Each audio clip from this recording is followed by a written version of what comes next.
বৌদির প্রেমে অন্ধ দেওর, পথের কাঁটা সরাতে ভাইকে খুন। বারুইপুরের নৃশংস ঘটনায় শিউরে ওঠা স্বীকারোক্তি অভিযুক্তের। অঞ্জলি সিল্ক এখন আমাদের দুটি শোরুম, হাবড়া ও বনগাঁতে। চৈত্র সেল উপলক্ষে দুটি শোরুমেই কেনাকাটার উপর রয়েছে 5 to 50% ডিসকাউন্ট। ফোন 7044447885। বিবাহ বহির্ভূত সম্পর্কই কাল, বৌদির প্রেমে অন্ধ দেওর। বারুইপুরে ভাইয়ের হাতে খুন ভাই, ঘটনায় চাঞ্চল্য গোটা এলাকায়। বারুইপুরের শঙ্করপুর এলাকায় নেশার আসরেই ঘটল এই রোমহর্ষক হত্যাকাণ্ড। বিবাহ বহির্ভূত সম্পর্কের জেরে নিজের কাকার ছেলেকে নৃশংস খুন করার অভিযোগ উঠল ভাইয়ের বিরুদ্ধে। পুলিশ সূত্রে জানা গেছে, নিহত যুবকের নাম আলাউদ্দিন গাজী।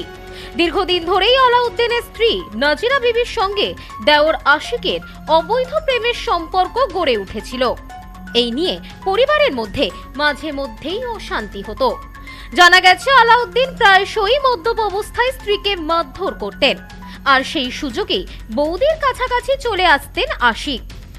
সম্পর্কের এই টানাপোড়েন ও পারিবারিক কলহের জেরেই শেষ পর্যন্ত দাদাকে পথ থেকে সরিয়ে দেওয়ার ছক কষে আশিক। পরিবার সূত্রে জানা গেছে, শনিবার সকালে স্ত্রীকে নিয়ে বাইকে করে নবগ্রামে শ্বশুরবাড়ির দিকে গিয়েছিলেন আলাউদ্দিন। কাপড়ের ব্যবসার নাম করেই তারা বেরিয়েছিলেন। রাতে স্ত্রী বাড়ি ফিরলেও আলাউদ্দিন ফেরেননি। আলাউদ্দিন সময় মতো না ফেরায় পরিবারের লোকজন খোঁজাখুঁজি শুরু করে। অবশেষে শনিবার রাত 10:30 নাগাদ বাড়ি থেকে বেশ কিছুটা দূরে শঙ্করপুরের বড় দুর্গা এলাকার একটি নির্জন মাঠ থেকে আলাউদ্দিনের রক্তাক্ত গলা কাটা মৃতদেহ উদ্ধার হয়। এই ঘটনায় এলাকায় তীব্র চাঞ্চল্য ছড়িয়ে পড়ে। ঘটনার তদন্তে নেমে বারুইপুর থানার পুলিশ নিহতের খুড়তুতো ভাই আশিক গাজীকে প্রথমে আটক করে। পরে ম্যারাথন জিজ্ঞাসাবাদের মুখোমুখি হয়ে সে নিজের অপরাধ স্বীকার করলে পুলিশ তাকে গ্রেপ্তার করে এবং নিহতের স্ত্রী সহ আরো দুজনকে জিজ্ঞাসাবাদ করছে। পুলিশ সূত্রে জানা গেছে, শনিবার সন্ধ্যায় আলাউদ্দিন নিজেই ওই নির্জন মাঠে নেশা করার জন্য ফোন করে আশিককে ডাকেন। তবে আশিক আগে থেকেই পাশের গ্রাম থেকে একটি ধারালো ছুরি জোগাড় করে মাঠে লুকিয়ে রেখেছিল। ধৃত যুবক পুলিশকে জানিয়েছেন, আলাউদ্দিন যখন নেশার সামগ্রী তৈরিতে ব্যস্ত ছিলেন তখন সে বাথরুমে যাওয়ার বাহানা করে লুকিয়ে রাখা ছুরিটি নিয়ে আসে এবং পেছন দিক থেকে দাদার গলায় বসিয়ে দেয়। মৃত্যু নিশ্চিত না হওয়া পর্যন্ত সে ছুরিটি চেপে ধরে রেখেছিল। নৃশংস এই খুনের ঘটনায় হতবাক সকলে। পুলিশ রবিবারই অভিযুক্ত আশিক গাজীকে বারুইপুর মহকুমা আদালতে পেশ করে। এই হত্যাকাণ্ডে আশিকের সঙ্গে আর কেউ জড়িত ছিল কিনা তাও খতিয়ে দেখা হচ্ছে। পাশাপাশি নিহতের স্ত্রী নাজিরা বিবি এবং আশিকের বাবা ঈশা হক গাজীকে আটক করে জিজ্ঞাসাবাদ করা হচ্ছে। ময়না তদন্তের শেষে আলাউদ্দিনের দেহ পরিবারের হাতে তুলে দেওয়া হয়েছে। আর যে ছেলেটা মারা গেছে ওর বউয়ের সাথে ও লাইন ছিল, সম্পর্ক ছিল।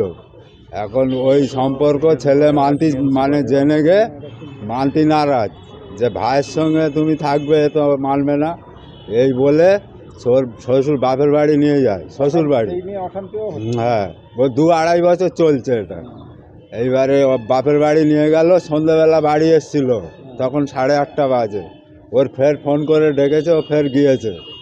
যাওয়ার পরে ওখানে গিয়ে আসার সময় ভাই, চাচতো ভাই আর ওর বউ মিলে ধরে, আর ওর শালারা মিলে ধরে গলাইতে কেটে দিয়েছে। হ্যাঁ, ফাঁকা জায়গা, পুরো নিরালা জায়গা।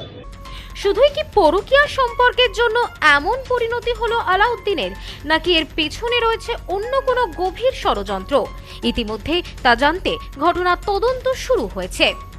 এই বিষয়ে মৃতের আত্মীয়রা বলেন, আলাউদ্দিনের খুড়তুতো ভাই আশিকের সঙ্গে আলাউদ্দিনের স্ত্রীর পরকীয়া সম্পর্ক ছিল। প্রায় 2-2.5 বছর ধরে চলছিল এই সম্পর্ক। বিষয়টি জানাজানি হওয়ায় প্রায় দিনই সংসারে অশান্তি হতো। তাদের দাবি, আলাউদ্দিনকে পরিকল্পনা করেই খুন করা হয়েছে। অভিযুক্তদের শাস্তির দাবি জানিয়েছেন সকলে। কাপড় জামার ব্যবসা করার পরে বাড়ি আর ফিরিনি। এখানে আমার একটা চাচতো ভাই ছিল, ওদের পাড়ার লোকজন মিলে আর সালামালায় মিলে এইসব কাজ করেছে। এখনও রিপোর্টটা ঠিক পাওয়া যায় না। রিপোর্টটা পেলে আবার পরিবারের গল্প হবে। কুপিয়ে খুন করেছে। আপনারা কি চাইছেন? আমরা চরম শাস্তি হোক, যে দোষ করেছে তার দোষী ফাঁসি আমরা হোক, চরম শাস্তি চাচ্ছি। ফাঁসি হোক খুব কড়াকড়িভাবে। যারা দোষ করেছে তারা খুব সরকারকেও অনুমতি চাইছি যে খুব কড়াকড়িভাবে শাসন করা হোক। ব্যুরো রিপোর্ট, নিউজ স্নোম্যান্সল্যান্ড, Baruipur. India's top selling electric scooty, Prakriti. এখানে ইলেকট্রিক স্কুটির ভ্যারাইটিস, উন্নত প্রযুক্তির মডেল সহ ছোট বাচ্চাদের ইলেকট্রিক জিপ, বাইকের বিপুল সম্ভার। এছাড়াও আমাদের এখানে ইলেকট্রিক সাইকেলও পাওয়া যায়। রয়েছে ফিন্যান্সের সুবিধা। Mrs R M enterprise, proprietor Rajib Roy. ঠিকানা মতিগঞ্জ, বনগাঁ, স্টেট ব্যাংকের বিপরীতে, ফায়ার ব্রিগেড রোড। ফোন 7908183121।